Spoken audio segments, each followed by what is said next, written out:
জাহান্নাম বছরে 2টা নিঃশ্বাস ছাড়ে। কয়টা নিঃশ্বাস? একটা নিঃশ্বাস গ্রীষ্মকালে যখন প্রচন্ড দাবদাহ চলে, ওইটা হচ্ছে জাহান্নামের নিঃশ্বাসের ফসল। ওই প্রভাবে পৃথিবীতে এরকম দাবদাহ চলে। এই সায়েন্স বিশ্বাস করবে? করবে না। ওর বিশ্বাসের আমার যায় আসে না। আল্লাহ পাক বলেছেন সত্য, রাসূল বলেছেন সত্য। আরেকটা হচ্ছে শীতকালে যখন প্রচন্ড ঠান্ডা, তখন শীতকালে জাহান্নামের এমন একটা জায়গা আছে যেটা কিন্তু শীতল জায়গা। জাহান্নামের পুরো জায়গাটাই কিন্তু আগুন নয়, এমনও জায়গা আছে যেটা কি খুব শীতল। ওই শীতল অংশ শ্বাস ছাড়লে এই যে পৃথিবীতে এই শীতের একটা প্রভাব চলে আসে, প্রচন্ড ঠান্ডার শৈত্য প্রভাব চলে আসে। এটা হয়তো অনেকে বিশ্বাস করবে না, ভুল মনে করবে যে ধর্মান্ত কথাবার্তা। হাদিসে আছে নবী সাল্লাল্লাহু আলাইহি ওয়াসাল্লাম বলেছেন, কে সত্যবাদী? এই পুরো সভ্যতা না রাসূল সাল্লাল্লাহু আলাইহি ওয়াসাল্লাম? এই বিশ্বের সমস্ত মানুষ সত্যবাদী বেশি না আল্লাহ রাসূল বেশি সত্যবাদী? বাস, আর কোনো দরকার আছে কথা? কবরের আযাব সত্য না মিথ্যা? চোখে দেখা যায়? কোন পরীক্ষাগারে প্রমাণ করা যায়? তাহলে পশ্চিমারা যে বলে যে পরীক্ষা নিরীক্ষা পর্যবেক্ষণ ছাড়া কোনো জ্ঞান নেওয়া যাবে না, তাহলে কি হবে? এই যে শিক্ষা ব্যবস্থা দাঁড়িয়ে আছে এখনকার এই দর্শনের উপরে, পরীক্ষা নিরীক্ষা পর্যবেক্ষণ চাক্ষুষ না দেখা পর্যন্ত কিছু বিশ্বাস করি না। যদি বিশ্বাস করেন তখন আপনাকে বলবে ধর্মান্ধ হয়ে ব্যক্তি। কি বলবে? কথা বোঝেন না আমার? হ্যাঁ, ওদের ফিলোসফি অফ এডুকেশন, মানে আমরা বলি এটাকে এপিস্টিমোলজি, আমাদের ফিলোসফিতে বলতে এপিস্টিমোলজি মানে জ্ঞান তত্ত্ব। এই শব্দের অর্থ হচ্ছে কি?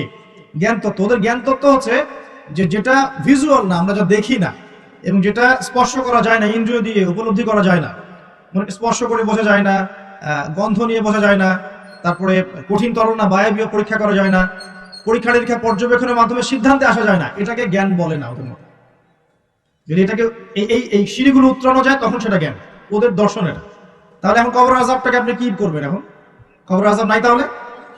এখন তো আপনাকে আল্লাহ পাকের কথায় বিশ্বাস করতে হচ্ছে না, গায়েবে বিশ্বাস করতে হচ্ছে। তাহলে এখন আপনি যখন গায়েবে বিশ্বাস করতে যাবেন, ওরাই আপনাকে তোকমা দিয়ে দিবে এটা ধর্মান্ধ, এবং ওয়ার্ল্ড আপনাকে আক্রমণ করবে তখন। যেমন মুসলিমদেরকে এখন আক্রমণ করছে না এগুলো দিয়ে, এগুলো এমনি এমনি আসে না, এটা পরিকল্পিত।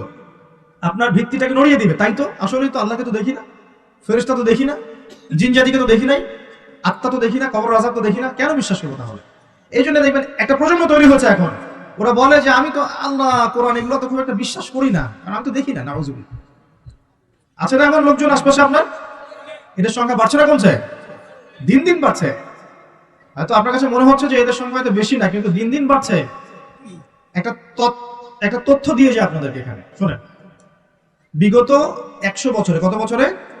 বিগত 100 বছরে বিশ্বের 3টা দর্শন খুব চলেছে। কয়টা দর্শন? 3টা। একটা হচ্ছে এলিমিনেশন, ওরা বলে কি এলিমিনেশন, মানে কনসেপ্ট অফ গড, মানে আল্লাহর বিশ্বাসটাকে সরিয়ে দেয়া, এটাকে এলিমিনেট করা। দেখবেন পশ্চিমারা সহ এই উন্নত সভ্যতা, সো কল্ড উন্নত সভ্যতা কিন্তু আল্লাহ বিশ্বাস করে না। তারা নাস্তিকতার আদর্শ ছড়িয়ে দিচ্ছে, কিন্তু তারা বিজ্ঞানে বিশ্বাস করে, আল্লাহ বিশ্বাস করে না। কিন্তু হ্যাঁ, বিজ্ঞান যদি বলে কবরের আযাব বলে কিছু আছে, ওরা বিশ্বাস করবে, অবশ্যই বিশ্বাস করবে। কিন্তু আল্লাহ যদি বলেন কবরের শাস্তি আছে, তারা বিশ্বাস করবে না। আমার কথা বোঝাতে পারছি? আচ্ছা, এটা একটা। 2 নম্বর হচ্ছে মেটেরিয়ালিজম, মানে বস্তুবাদিতা, মানে মানুষকে দুনিয়া, খাও দাও ফুর্তি করো, ব্যাংক ব্যালেন্স, টাকা পয়সা, জমি জমা, স্ট্যাটাস, এইটুকুর মধ্যে সীমাবদ্ধ করেছে। চিন্তাগুলোকে এর মধ্যে সীমাবদ্ধ করেছে। পরকালের জীবন, ওইখানে জবাবদিহিতা, আল্লাহর সামনে দাঁড়ানো, এগুলো বাতিল, এগুলো পড়ে। মানুষকে দুনিয়ার দিকে ফোকাস করেছে। দেখেন না এখন ফ্লাইওভারে দাঁড়াবেন, দেখবেন মানুষ ছুটছে, সারাদিন ছুটছে কিসের পিছনে? পরকাল, দুনিয়ার পিছনে। অল্প কিছু মানুষ আছে যারা একটু ধর্মান্ধ টাইপের নাকি, তারা ছোট ধর্মের দিকে। আরেকটা আছে 3 নাম্বার, এটা হলো চ্যালেঞ্জ এগেইনস্ট রিলিজন, মানে ধর্মের বিরুদ্ধে চ্যালেঞ্জ উত্থাপন করা, যে ধর্মের এটা কেন, ধর্মের ওইটা কেন, হ্যাঁ মুসলিমদের মধ্যে পর্দা কেন, চুরি করলে চোরের হাত কেন কাটতে হবে, বড় একটা বিষয়। তারপরে ইসলামে বহু বিবাহ কেন, ঠিক আছে, তারপরে বিয়ের এক্সাক্ট কোনো বয়স নাই কেন, মানে এই যে কনসেপ্ট থ্রো করছেন, এগুলো চ্যালেঞ্জ, রিলিজিয়নকে চ্যালেঞ্জ করা, এই দর্শনটা ছড়িয়ে দেওয়া হয়েছে বিগত 100 বছরে। এই তথ্যটা আপনাকে জানিয়ে দিলাম, ইনশাআল্লাহ আপনাদের স্টাডির ক্ষেত্রে কাজে দিবে। আজকে রাতে ঘুমানো থেকে শুরু করে দেন রাসূলুল্লাহ সাল্লাল্লাহু আলাইহি ওয়াসাল্লামের সুন্নাহর উপর আমল করা, পারা যাবে ইনশাআল্লাহ।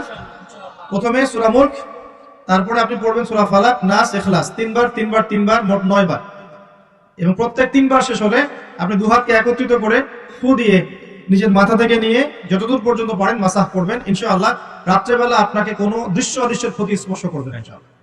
ঘুমের মধ্যে অনেক সমস্যা হয় না অনেকের, ওই যে বলে বোবা ধরে, দুঃস্বপ্ন দেখেন, হ্যাঁ ভয় পান, আছে না এগুলো সমস্যা? এই সব সমস্যার সমাধান কি মেডিকেল সায়েন্স করতে পারে? যাবেন একটা অ্যান্টি ডিপ্রেশন ওষুধ দিয়ে দিবে অথবা একটা ঘুমের ওষুধ দিয়ে দিবে, ঘুমান। কিন্তু সব সমস্যার সমাধান কে করতে পারে? আল্লাহ পাক পারেন ইনশাআল্লাহ। এগুলো নিঃসন্দেহে কোনো না কোনো ভিত্তি এবং পিছনের একটা ব্যাখ্যা আছে, যেটা হয়তো আমাদের নাও জানা থাকতে পারে, হতে পারে না? সব জ্ঞান কি আমাদের আছে? সব জ্ঞান যে আমাদের নাই, একটা এক্সাম্পল দিই, জাস্ট একটা এক্সাম্পল দিই। আমাদের শরীরে কি আত্মা আছে? আছে না নাই? আত্মাকে কি কেউ দেখেছে কিনা? এটাকে কেউ টাচ করেছে কিনা? তা আত্মা কঠিন, তরল না বায়বীয় কোনো জ্ঞান কারো আছে কিনা? এখন একজন মানুষ মৃত, একজন মানুষ জীবিত, উভয়ের মাঝখানে পার্থক্যটাই তো হচ্ছে আত্মা। একজন মানুষ মৃত, তার মধ্যে আত্মাটা নাই, আর যে মানুষটা জীবিত তার মধ্যে কি আছে? রূহ বা আত্মা আছে। আল্লাহ পাক এই সম্পর্কে কি বলছেন? আল্লাহ বলছেন সূরা বনী ইসরাঈলে, ইয়াসআলুনাকা আনির রূহ, হে নবী তারা তোমাকে রূহ বা আত্মা সম্পর্কে জিজ্ঞেস করে। কুলির রূহু মিন আমরি রাব্বি, তুমি বলে দাও হে নবী, রূহ হচ্ছে তোমার রবের একটা আদেশ মাত্র। কি একটা আদেশ? আদেশে এসেছে, আদেশে চলে যাবে। কোনো কারণ লাগে নাকি? আমরা কারণ ব্যাখ্যা করতে চাই, এটাকে বলে কার্যকারণ তত্ত্ব। প্রত্যেকটা কাজের পিছনে একটা কারণ ব্যাখ্যা করি। হ্যাঁ, এটা কেন হলো এই কারণে, এটা কেন হলো এই কারণে, এটাকে বলে কার্যকারণ তত্ত্ব। আল্লাহ পাকের হুকুমে মানুষ যে মারা যাচ্ছে, এর পিছনে কোনো কারণ লাগে নাকি? এই যে একটা মানুষ হাঁটছে হাঁটছে ডেড, আর আমরা বলে দিলাম হৃদযন্ত্রের ক্রিয়া বন্ধ হয়ে মারা গেছে, এই তো, এই কথা তো। ক্রিয়াটা বন্ধ হলো কিভাবে? ভালোই তো ছিল, হঠাৎ করে কি হলো? কার হুকুমে হলো? এটা কোনো হুকুম তো নাই। এই কনসেপ্টটাই তো বিশ্বাস করছে না। তো রূহ বলে কিছু একটা আছে না? এই রূহের কি ব্যাখ্যা আমি করতে পারবো? এই জ্ঞান কি আমার আছে? আল্লাহ বলছেন ওয়া মা উতিতু মিনাল ইলমি ইল্লা কালিলা, এই বিষয়ে তোমাদেরকে খুবই কম জ্ঞান দেওয়া হয়েছে, জ্ঞানই দেওয়া হয়নি। জ্ঞান কে দেয়? নাকি সব জ্ঞান আমরা অ্যাচিভ করি? জ্ঞানতাত্ত্বিক দর্শন শোনেন, কিছু মানুষ বলেছে সুদীর্ঘকাল ধরে মানুষ বুদ্ধি থেকে জ্ঞান পায়। কি থেকে পায়? বুদ্ধি থেকে। আবার কিছু মানুষ বলেছে মানুষ অভিজ্ঞতা থেকে জ্ঞান পায়। কি থেকে? অভিজ্ঞতা। অভিজ্ঞতা হয়েছে, জ্ঞান পেয়েছে, আগে জানতেন না এখন জানছেন। এখানে বিষয়টা কি?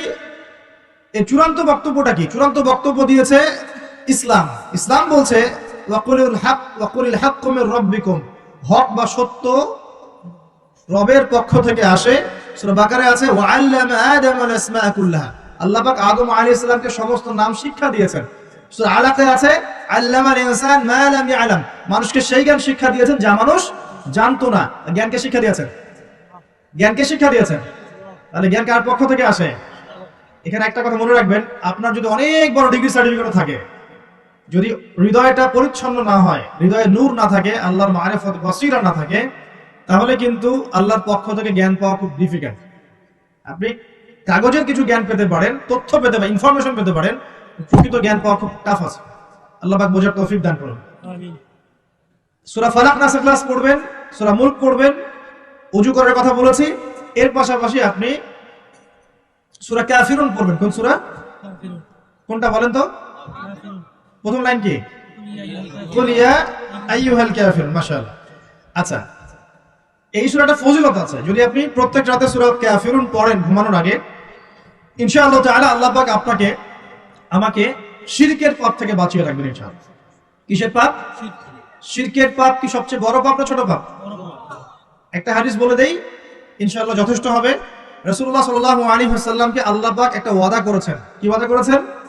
আল্লাহ পাক বলছেন মিরাজের রাতে, হে নবী মুহাম্মদ সাল্লাল্লাহু আলাইহি ওয়াসাল্লাম, তোমার উম্মতের মধ্যে কোনো ব্যক্তি যদি, তোমার উম্মতের মধ্যে যে কোনো ব্যক্তি যদি আসমান জমিন সমান পাপ নিয়ে আমার সামনে হাজির হয়, কিন্তু আমার সাথে কাউকে শরীক করেনি, শিরকের পাপ নাই, আমি আল্লাহ তার সামনে আসমান জমিন সমান গুনাহ, আসমান জমিন সমান ক্ষমা নিয়ে হাজির হব। কথা কি বুঝতে পারছেন? অনেক পাপ করেছেন আপনি, পাপের শেষ নাই, কিন্তু আপনি শিরকের পাপ করেন নাই। ইনশাআল্লাহ একদিন না একদিন আপনি জান্নাতে যাবেন ইনশাআল্লাহ। আল্লাহ পাক সমস্ত পাপ মাফ করতে পারেন, কোন পাপ ছাড়া? শিরক। তওবা করলে এখনই মাফ করতে পারেন ইনশাআল্লাহ। তো এই শিরকের পাপ থেকে আপনাকে বাঁচাবে কোন সূরা? সূরা কাফিরুন। তেলাওয়াত করেন, দেখবেন শিরক আপনি চিনে ফেলবেন ইনশাআল্লাহ, সেখান থেকে আপনি দূরে থাকতে পারবেন ইনশাআল্লাহ। আর শিরক থেকে বাঁচার জন্য একটা কিতাব আমি সাজেস্ট করেছি অনেকবার, কিতাবুত তাওহীদ। কোন কিতাব? কিতাবুত তাওহীদ। এর শারাহ বা ব্যাখ্যা আছে, অনেকগুলো প্রকাশনা থেকে বের হয়েছে, কিনতে পারেন। বাংলায় অনুবাদ করা আছে, বইটা পড়তে পারেন। তবে বইটা একটু কঠিন, অনেকে হয়তো বুঝতে পারবেন না সবকিছু। যেটাই বুঝবেন না, স্থানীয় বড় আলেম যিনি আছেন, হকপন্থী আলেম, তার কাছে গিয়ে জিজ্ঞাসা করবেন। একা একা পণ্ডিত হতে যাবেন। একা একা পণ্ডিত হয়ে গেলে সমস্যা। ওই যে এক শ্রেণী বের হয়ে গেছে যে কোরআন মানলেই হবে, হাদিস মানার কোনো দরকার নেই, আছে না? হ্যাঁ, এই যে বেশি পণ্ডিত এখানে কোরআনের দলিলকে অগ্রাহ্য করলো। আল্লাহ যে বলছেন রাসূল যা দিয়েছেন নাও, রাসূলের দেওয়াগুলো পাবো কোথায়? রাসূল যা দিয়েছেন সেগুলো কি কোরআনে আছে নাকি? রাসূল যেগুলো দিয়েছেন ওগুলো কোথায় আছে? রাসূল যেগুলো থেকে নিষেধ করেছেন ওগুলো কোরআনে আছে নাকি? রাসূল যেগুলো নিষেধ করেছেন কোথায় আছে? তাহলে এই অংশটুকু বাদ দিয়ে কোরআন মানা যাবে নাকি? তার মানে হচ্ছে আমি কোরআনটাই তো মানলাম না, তাহলে আমি কোরআনটাই মানিনি আসলে। তো এই যে সমস্যা, নিজে বেশি পণ্ডিত হতে গেলে প্রবলেম আছে। ওলামায়ে কেরামের সাথে সম্পর্ক রাখতে হবে।